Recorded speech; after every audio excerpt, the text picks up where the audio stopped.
education. It empowers our states to give that power back to parents. That's what we do here in Oklahoma. We empower parents to drive their kids' education, not bureaucrats. The Federal Department of Education, as soon as President Trump gets rid of it, we will be cheering here in Oklahoma. You'll have parents cheering across the country. I applaud him tremendously for that effort. Now, Trump has signaled he intends to end teacher tenure laws, adopt merit pay for teachers, and fund a new university that's free through taxing and suing private institutions. In your view, though, how likely is the implementation of some of these moves, and what might that look like in actuality? Oh, I think it's going to happen. President Trump is going to absolutely follow through on these like he has his other promises. And what you see here is, again, here in Oklahoma, we have merit pay for teachers. It makes a tremendous difference. We're able to recruit the best and brightest. We're also able to incentivize their work in the classroom. This should be in every state. And again, ending tenure, listen, we shouldn't allow teachers' unions to dictate who teaches our kids. Again, put the power in the hands of parents. Empower them as much as you can by using merit pay, by allowing bad teachers to be fired, by making sure that we're able to move the ball forward in that arena. And universities, oh my goodness, look at the anti-Semitism we've seen rampant in our colleges and universities. We have got to strip funding from those universities that continue to push the anti-American, anti-Semitism that they are. And I love President Trump's idea. We've got to promote free speech in college universities. We want a diversity of ideas. We want that to be competing. And again, President Trump, I think that's 100% right to dive into that and bring higher ed back into line with American values. And Ryan, looking now to your new advisory committee, give us a sense of how this would streamline Trump's education changes. What road bumps is this fixing that might otherwise pop up?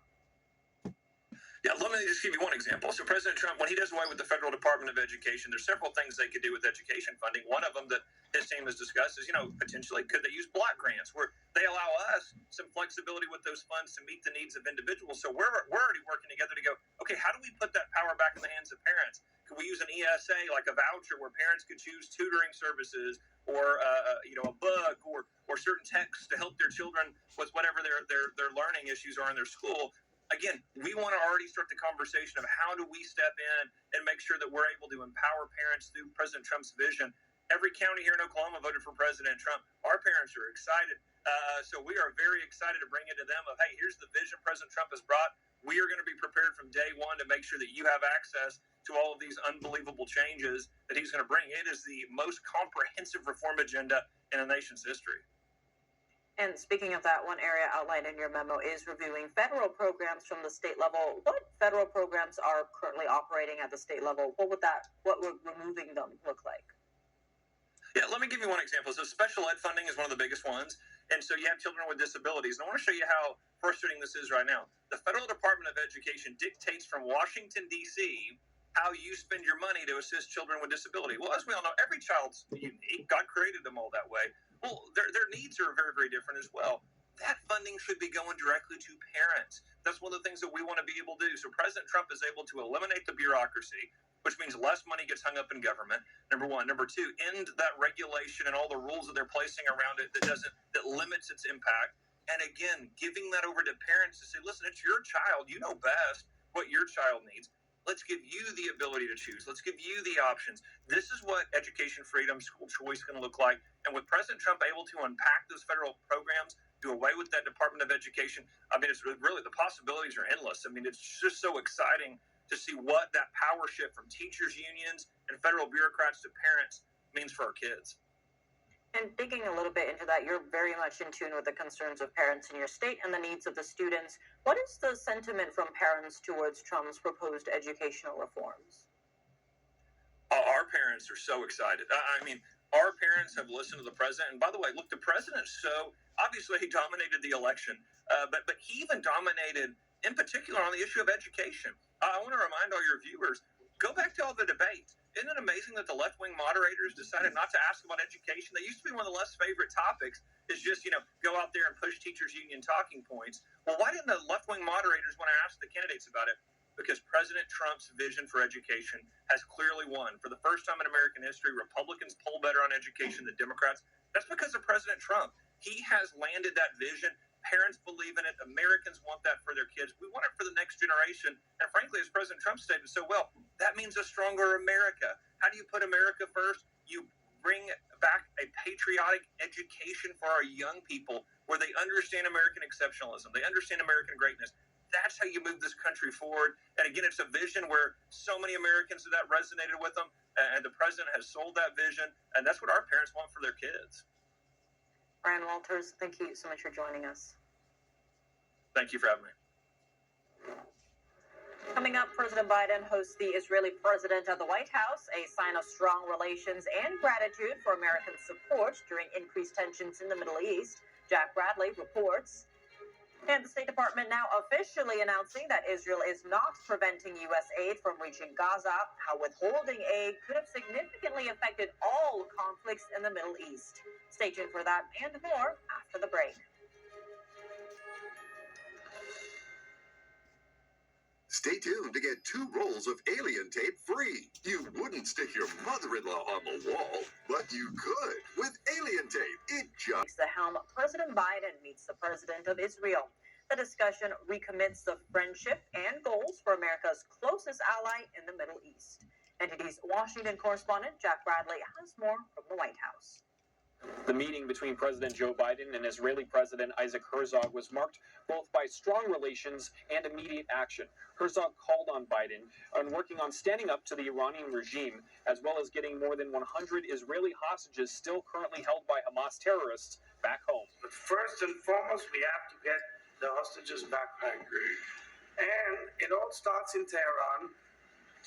It all starts in the Empire of Evil, where in Tehran, with its proxies, they're doing whatever they can to derail stability and security and peace, calling for the annihilation of the state of Israel. Herzog also praised Biden for his ongoing support ever since the October 7th Hamas terrorist attack on Israel, and he also gave him an archaeological artifact as a gift.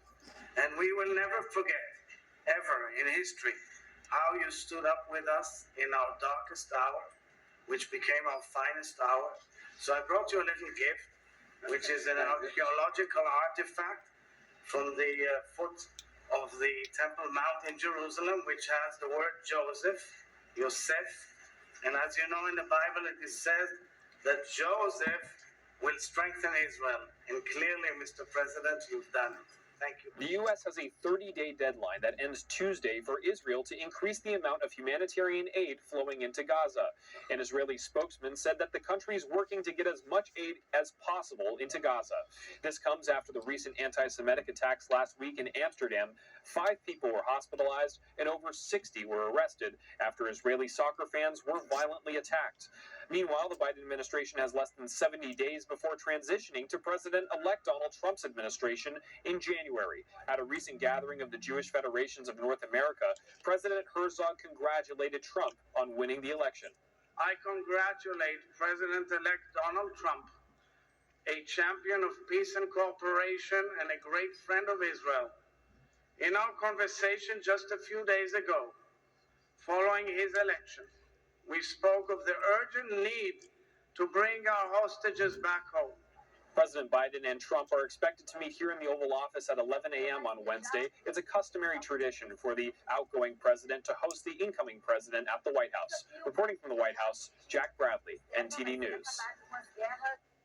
The State Department today officially announcing that Israel is not blocking aid from reaching Gaza. The U.S. could have cut off military support for Israel otherwise.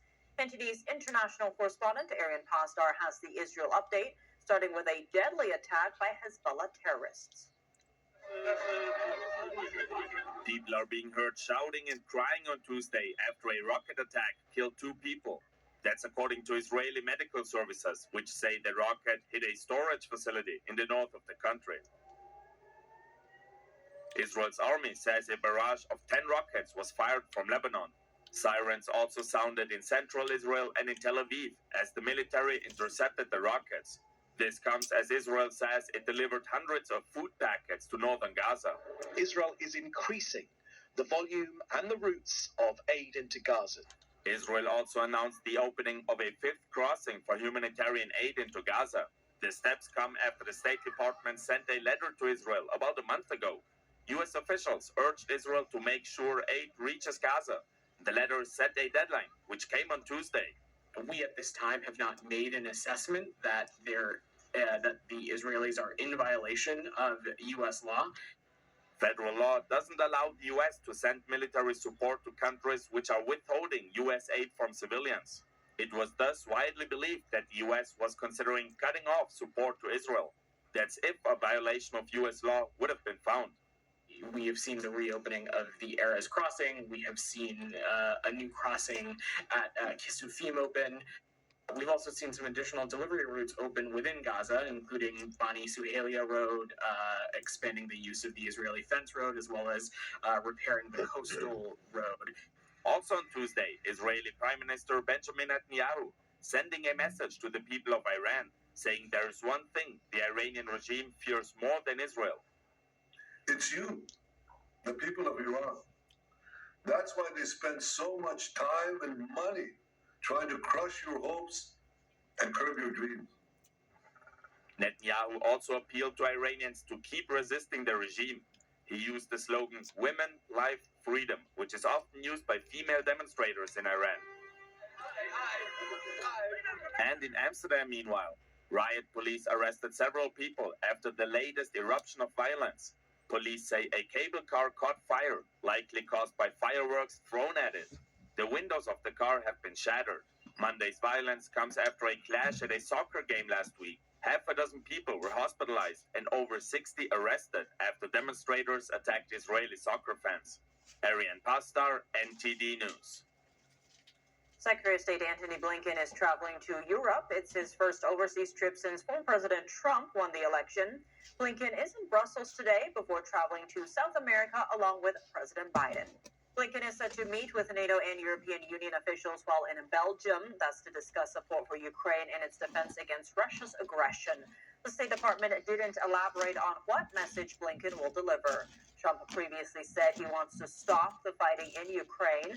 The president-elect suggested he won't send as much military aid as the Biden administration did.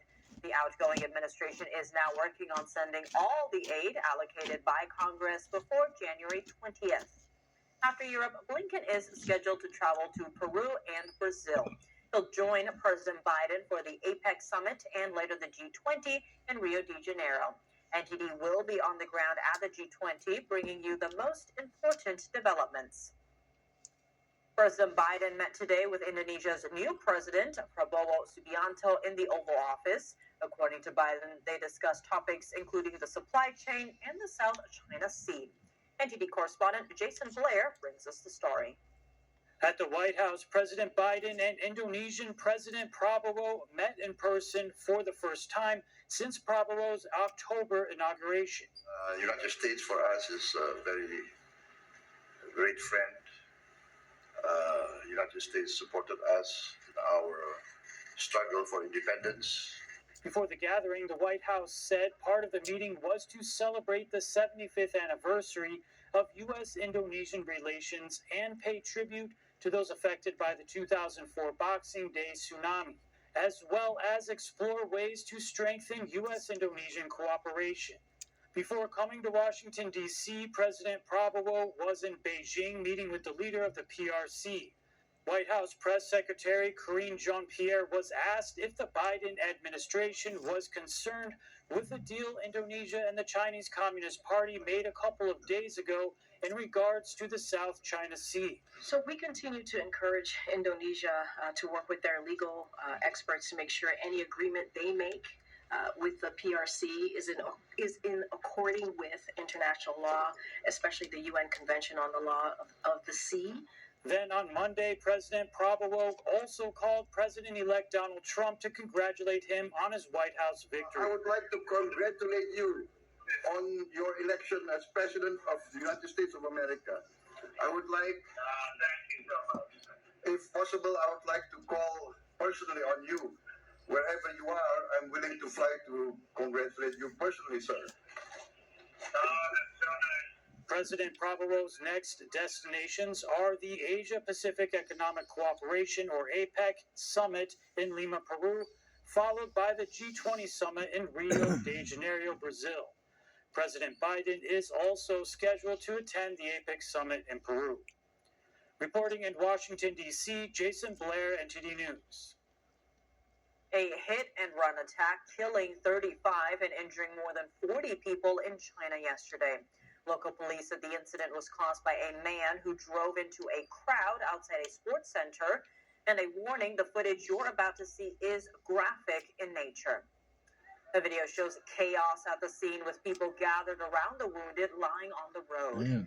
Another video shows police arriving at the scene of the attack. The suspect tried to flee but was arrested on the spot.